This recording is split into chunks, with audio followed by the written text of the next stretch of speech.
Since demolishing the Georgia Dome and opening their state-of-the-art Mercedes-Benz Stadium right next door, the NFL's Atlanta Falcons have rewritten the rules when it comes to concession sales.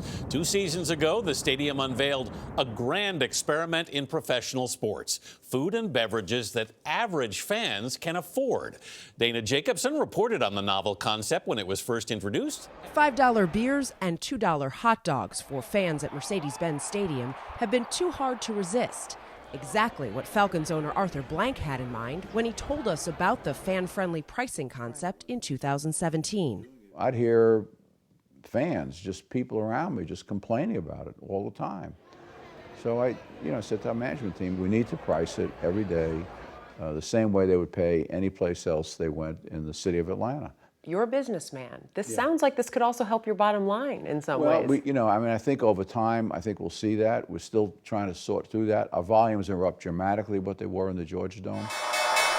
Blank, who was on Wall Street last week to ring the opening bell, has received a big return on his investment of family-friendly pricing. Rich McKay is the Falcons president and CEO. Our per caps, meaning what people have spent in our building, year over year, first year in the stadium versus the dome, 16% up with a 50% decrease in price. And that was amazing. We did not foresee that. Maybe Arthur did in his wisdom. We didn't. The increased concession sales was a win-win for the Falcons. Higher profits and happier fans. In 2017, the inaugural season for Mercedes-Benz, Atlanta ranked #1 in the NFL in every food and beverage category. 2018, we repeated those results, #1 in every category. It's not hard to figure out that if you listen to the fans, you do what they ask, they'll deliver. So was this about making money, or was it the right thing to do? Right thing to do. And the right thing to do, it's incredible how oftentimes leads to making money. Which is why NFL teams like the Baltimore Ravens and the Detroit Lions have followed the Falcons' lead. Something else Arthur Blank had envisioned. We're hoping that will set an example for other people, not only in Atlanta, but throughout the United States. He has absolutely been successful in that gutsy, smart move. Scott Rosner, director of Columbia University's sports management program, thinks Blank has changed the next generation of sports stadiums. We talk about lifetime value of customers, and the lifetime value of the customer for the Atlanta sports fan is, I think, quite higher now because people want to go there. They don't feel like they're being taken advantage of. It's an affordable experience. In Baltimore, the Ravens now offer flock-friendly pricing.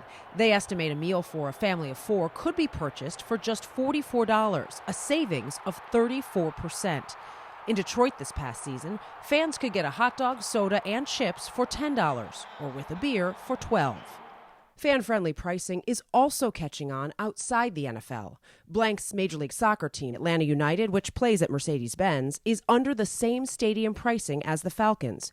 Major League Baseball's Baltimore Orioles and some college teams like the University of Texas have also dropped prices. Did you know right away that that was something that might work for you? No. We had to really study the numbers. Steve Koonin is CEO of the Hawks and State Farm Arena. The fan satisfaction scores for concession are the highest they've ever been.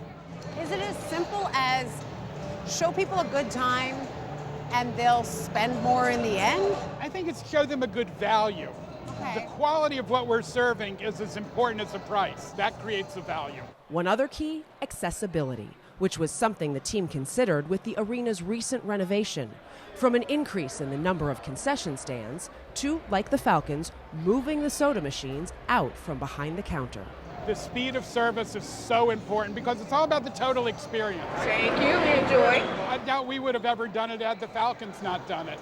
But once you kind of convert and believe, there's a deep-seated belief this is the right thing to do.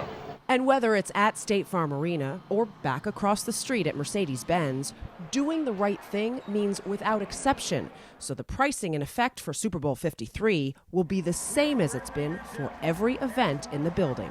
I think the NFL will come around to that. I'm not sure they loved it before. Well, they may appreciate it on Super Bowl Sunday when they're buying their meals. There'll certainly be a volume. They'll see a volume like they've not seen before. Because people that will be in the building for the first time are always a little bit like, really?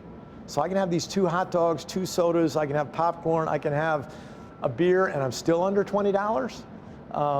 that usually shocks some people. Which may be why sports stadiums and arenas may just be the beginning, with one of the bigger movie theater chains reaching out to McKay and his team for insight. We've showed them everything we got, and we keep checking to say, okay, when are you going to pull the trigger? I had a chance to actually ask Commissioner Roger Goodell about this pricing model, whether he'd like to see it in other NFL stadiums. And while he said it was a bold move for Arthur Blank to do this with the Falcons, he also said that it is up to each individual team guys to decide what their pricing model will be. Makes so much sense, Danny. It's so simple, but it makes so much sense. So many of us have been to games and you feel like you're a captive customer and being ripped off, you know, and nobody wants to feel ripped off. Yeah, and also one of the things that they said is they were trying to figure out whether or not when people spend less money on that food and beverage, do they spend more on merchandise? The Falcons said it was hard to judge because in their time, the Falcons had been doing so well, so they couldn't tell if that's why people were buying more merchandise.